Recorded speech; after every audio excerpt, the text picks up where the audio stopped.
La voiture est une source de pollution et un danger pour les piétons. Mais d'autres façons plus écologiques de circuler existent, alors pourquoi en 2022 l'automobile garde-t-elle toute sa place en ville ? Dans ce reportage, je vais à la rencontre d'un collectif qui se bat au niveau local pour dégager la voiture de la rue de Bagnolet à Paris. Une rue polluée, bruyante et toujours encombrée, une rue devenue insupportable pour les riverains. Oui, la rue de Bagnolet a un problème avec le trafic, on a un problème de pollution, le problème de nuisance sonore et des trottoirs qui sont assez étroits avec un accès le matin à 3 écoles, plus des crèches. Quand on circule avec les enfants dans cette rue, c'est un peu dangereux, donc on leur tient bien la main, on les lâche pas, ou quand on circule à vélo, on respire une odeur sympathique de pot d'échappement. J'ai déjà vu une moto moi, faire un saut périlleux parce qu'elle s'était pris un camion en face. On a très souvent des scooters qui roulent sur le trottoir parce qu'ils évitent les camions de livraison, parce qu'ils ne peuvent pas dépasser. Pendant le confinement, les habitants ont fait l'expérience d'une rue calme et respirable. C'est à ce moment qu'ils décident de créer le collectif pour une rue de Bagnolet apaisée, afin de combattre les problèmes de circulation de la rue.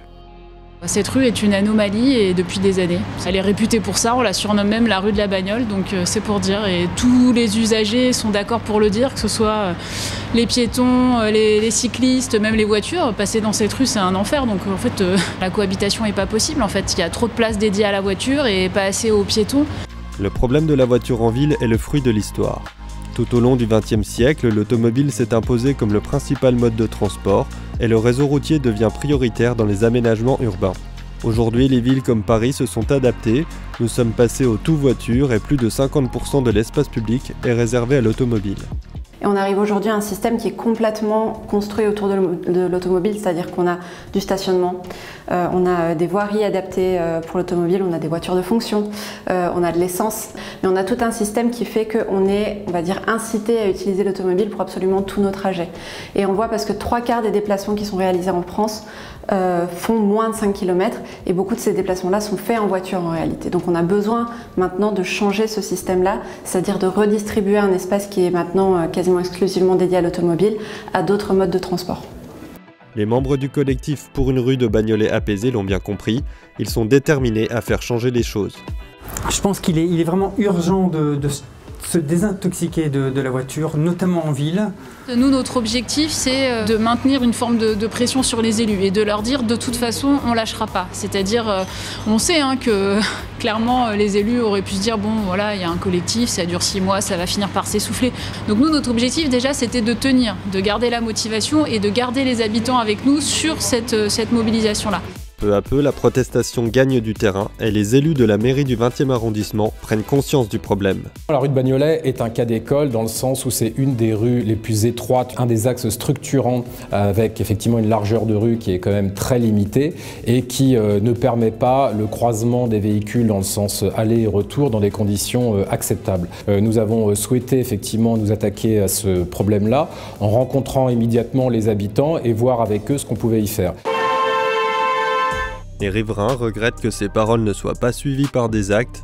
Pour eux, comme pour les membres du collectif, l'attente est beaucoup trop longue. Il y a des gens de la mairie qui sont venus me voir justement pour un peu parler de ça et qui m'ont dit que si je ne serais pas un peu contente quand les trottoirs seront plus larges et que la rue sera en sens unique. Je leur ai dit que oui, ça serait super, mais bon, ça fait longtemps qu'on attend ça en fait. Le processus est assez long, ça fait déjà plusieurs années qu'on fait des mobilisations, effectivement ça prend du temps. Les choses ne bougent pas assez vite parce que voilà, le lobby de la voiture il est encore ce qu'il est, que voilà, les gens prennent encore leur voiture par habitude ou par confort ou parce que voilà, les transports sont pas à la hauteur, clairement. Pourtant il y a urgence à agir. En France, le transport est la première source d'émissions de gaz à effet de serre. 31% des émissions de gaz à effet de serre sont induites par les transports. C'est le premier poste d'émissions de gaz à effet de serre, bien loin devant l'industrie qui est à 19%, je pense. Donc en fait, on a déjà une nécessité d'agir sur les transports qui est vraiment réelle et qui s'impose à nous aujourd'hui. En Île-de-France, parmi les principaux polluants, plus de 50% sont émis exclusivement par les véhicules thermiques. Et sans surprise, c'est le long des axes de circulation que les niveaux de pollution sont les plus élevés. Ce qu'on peut voir le long de la rue de Bagnolet, c'est qu'on dépasse les recommandations de l'OMS en matière de qualité de l'air. Pour tout ce qui est oxyde d'azote, la recommandation de l'OMS est de ne pas dépasser en moyenne annuelle 10 microgrammes par mètre cube, donc on est entre 2 et 3 fois plus élevé. Et on dépasse aussi les recommandations de l'OMS pour tout ce qui est particules fines, puisqu'on a entre 10 et 15 microgrammes par mètre cube de particules fines, ce qu'on appelle les PM 2.5, c'est celles qui font moins de 2,5 micromètres de diamètre. Et là encore, c'est entre 2 à 3 fois au-dessus des recommandations de l'OMS. En matière de pollution atmosphérique, la rue de Bagnolet n'est pas une exception, car l'ensemble de l'Île-de-France dépasse les seuils de référence de l'OMS. On rappelle que pour son incapacité à réduire la pollution, l'État a encore été condamné en octobre 2022. La pollution de l'air cause 40 000 décès en France et tue prématurément 7 800 personnes par an, rien qu'en Île-de-France. Concrètement, la pollution de l'air, ça a quel impact? Ça a des impacts qui sont très forts sur la santé parce que les polluants de l'air, ils vont être inhalés et du coup, ils vont avoir des impacts notamment sur le système pulmonaire. C'est un risque accru de survenue de cancer, notamment de cancer du poumon, un risque accru de survenue des AVC. Et comme les particules les plus fines peuvent remonter jusqu'au cerveau, ils vont avoir aussi un impact sur tout ce qui va être des risques accrus de survenue de maladies de Parkinson, d'Alzheimer, etc. L'automobile est un danger sanitaire qui doit alarmer les pouvoirs publics. Pour le collectif, une seule solution possible, réduire drastiquement la circulation. Mais leurs propositions sont empêchées par des blocages institutionnels. Toute idée n'est pas forcément réalisable pour des raisons techniques, administratives, financières. Et donc, on doit confronter le souhait des habitants, tel qu'ils l'expriment durant la concertation, avec le champ des possibles et le principe de réalité. Je dirais que le plus dur à gérer, c'est les moments de découragement, en fait, quand voilà, on va avoir une réunion avec les élus, puis qu'on se rend compte en fait, qu'on est au point mort et que finalement, on n'avance pas tant que ça. Je dirais que c'est ça le plus dur à gérer. Parce qu'au final, c'est quand même une belle aventure collective avec d'autres habitants et cette solidarité-là, elle fait du bien par les temps qui courent. En attendant, les véhicules sont toujours là à rejeter leurs effluves gazeuses, à empoisonner nos poumons. Fermer la route aux voitures, impensable pour la municipalité. L'argument du report de la circulation fait office de rempart contre l'aménagement de la rue de Bagnolet. Toute la question, c'est effectivement d'essayer de limiter le trafic dans l'ensemble de Paris, et notamment dans la rue de Bagnolet, mais sans pour autant pénaliser les rues avoisinantes. C'est toute la difficulté, puisqu'après on aurait des reports de trafic. Donc ça, c'est sur le court terme. Mais sur le moyen et le long terme, ce qu'on voit, c'est que le trafic s'évapore. En réalité, les personnes qui sont contraintes dans l'usage de la voiture et qui peuvent s'adapter, vont s'adapter. Donc le phénomène d'évaporation du trafic, on l'a vu même à l'œuvre dans des villes qui ont une grande antériorité sur des plans de circulation. Par exemple, à Latmin, on parle beaucoup de Gand, qui est une ville belge, où on a vu que la mise en place du plan de circulation sur l'ensemble du centre-ville a en fait réduit la présence de voitures de l'ordre de 30%, il me semble, même sur l'axe périphérique en fait. Face au tout-voiture, des solutions zéro carbone existent et pourraient être mises en place immédiatement. Ce sont par exemple les mobilités actives qui privilégient l'activité physique humaine comme le vélo ou la marche. Mais remettre en cause la place de la voiture en ville demande du courage et implique de dépasser les clivages politiques. Nous, écologistes, je fais partie de la formation Europe Écologie Les Verts, on a eu des propositions à la matière qui étaient extrêmement ambitieuses au moment de la campagne des municipales. Ça ne vous aura pas échappé, nous ne sommes pas majoritaires parmi la majorité municipale, donc on ne peut pas forcément aller aussi loin qu'on le souhaiterait. Je pense qu'aujourd'hui, le constat, on l'a tous, que les choses doivent bouger. Après, la question, c'est jusqu'où, comment, quelle sera l'audace, le courage politique. Voilà, on sait qu'on est dans une phase où les choses bougent. On le dit beaucoup aux élus du 20e, soyez audacieux, nous aussi on a le droit d'aller vers des mobilités douces, donc on verra. On sait que l'action citoyenne, elle a du poids. C'est tout un imaginaire qu'il faut reconstruire autour de la mobilité propre, et cela passe par une bonne formation. On a besoin de construire une expertise sur les sujets vélo et marche de la même façon qu'on a construit une expertise pendant des dizaines d'années sur la voiture. Et pour ça, c'est pas évident.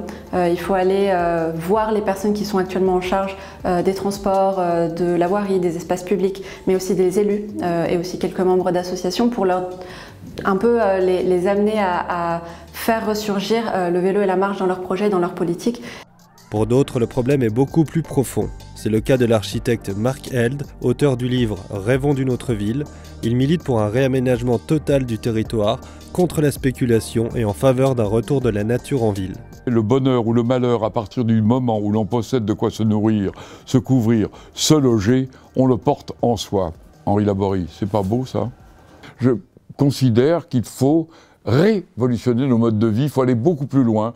Ça veut dire une révolution des mœurs, une révolution de l'économie. Il faut en finir avec la spéculation.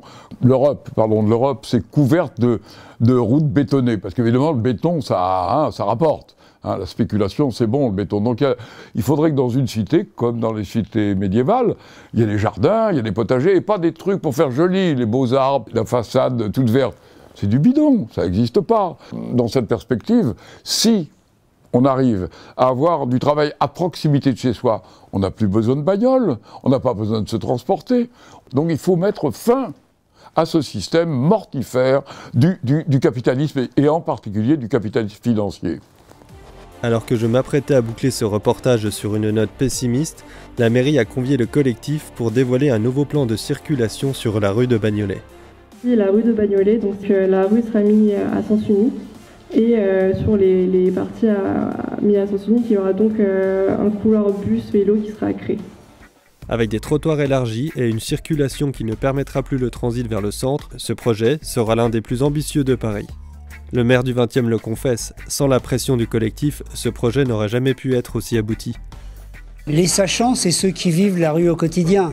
Donc j'ai envie de dire, nous on a besoin d'appui et de pression aussi parfois, de collectifs d'habitants, parce que c'est eux qui vivent leur quartier, c'est eux qui vivent les bagnoles, les camions, le trafic global. Et donc non, je pense qu'il n'aurait pas été pareil, on n'aurait pas eu ce regard, et donc je pense que ça nous a permis à tous d'avancer de manière positive. Même si la solution de la piétonisation complète de la rue n'a pas été retenue, c'est une immense victoire pour le collectif. Ils ont prouvé que même à l'échelle locale, la lutte peut porter ses fruits. On le voit, au niveau local, c'est important, la mobilisation citoyenne. Donc oui, on peut qu'encourager tout le monde à faire ça. Donc là, les élus vont nous détester, parce qu'ils vont se dire « Oh là là, il y a des collectifs qui vont se monter partout », mais en fait, c'est assez nécessaire. Ouais. Les travaux commenceront en 2024. Mais ne soyons pas dupes, c'est tout un modèle de société qu'il est nécessaire de repenser.